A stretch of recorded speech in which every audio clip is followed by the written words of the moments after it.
Property से जुड़ा हुआ कोई केस चल रहा हो, अदालत में कोई कार्रवाई चल रही हो, कोई अदालत की कार्रवाई चल रही हो और नहीं पूरी हो रही हो, तो भैरव, काल भैरव का स्मरण करना चाहिए। और भैरव मंदिर में भगवान शंकर का ही स्मरण कर कर जो पुष्प, चाहे वो लाल पुष्प हो चाहे श्वेत पुष्प हो, समर्पित करना चाहिए। जैसे विशुभ योग में किया गया सत्कर्म शुभ होता है। विशुभ योग कब आते हैं? शिव महापुराण में वर्णन किया गया है। गीता प्रेस की, गोरखपुर की गीता प्रेस शिव महापुराण की अगर किताब लेकर आएंगे तो उसमें पृष्ठ संख्या 44, पेज नंबर 44 पर विशुभ योग का वर्णन लिखा हुआ है। विशुभ योग 2 बार आता है। एक बार आएगा 21 मार्च को और दूसरी बार आता है 22 सितंबर। ये तो हो गई अंग्रेजी तारीख।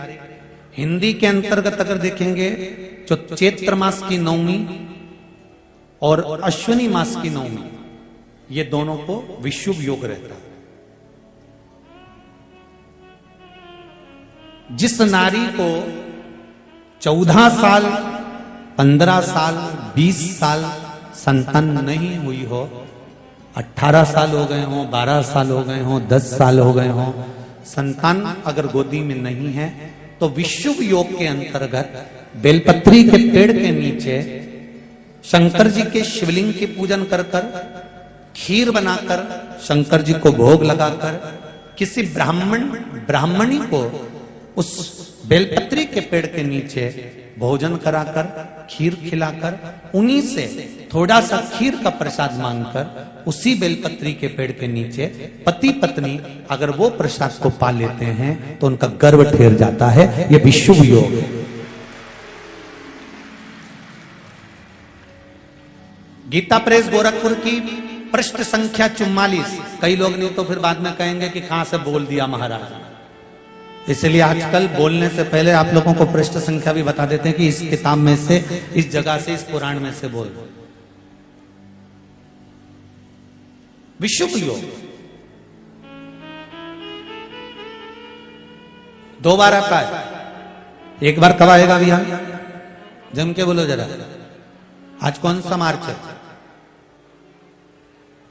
आज 13 मार्च है। अभी मार्च के महीने में आएगा। कितनी मार्च को? 21 मार्च को। और फिर आएगा 22 सितंबर। ये विशुभ योग मानिए।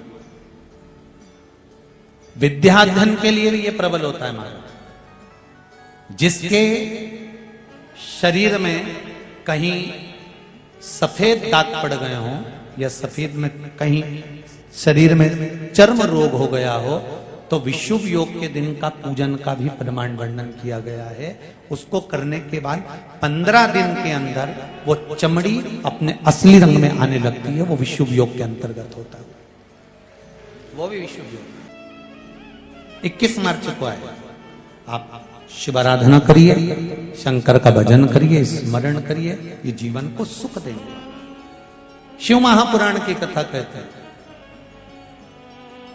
अगर थोड़ा सा जीवन में दुख आ रहा है, थोड़ा सा जीवन में कष्ट आ रहा है, तो उस कष्ट को ये ना सोचें कि कष्ट बड़ा विकट है। नहीं नहीं, शिव है हमारे साथ में। भगवान शंकर की, वो कहते हैं ना कि एक राजा के यहाँ एक बगीचा था। उस बगीचे में एक माली काम किया करता था। माली का काम क्या था? बगीचे में जो फल लगते थे वो राजा के यहाँ पहुंचा।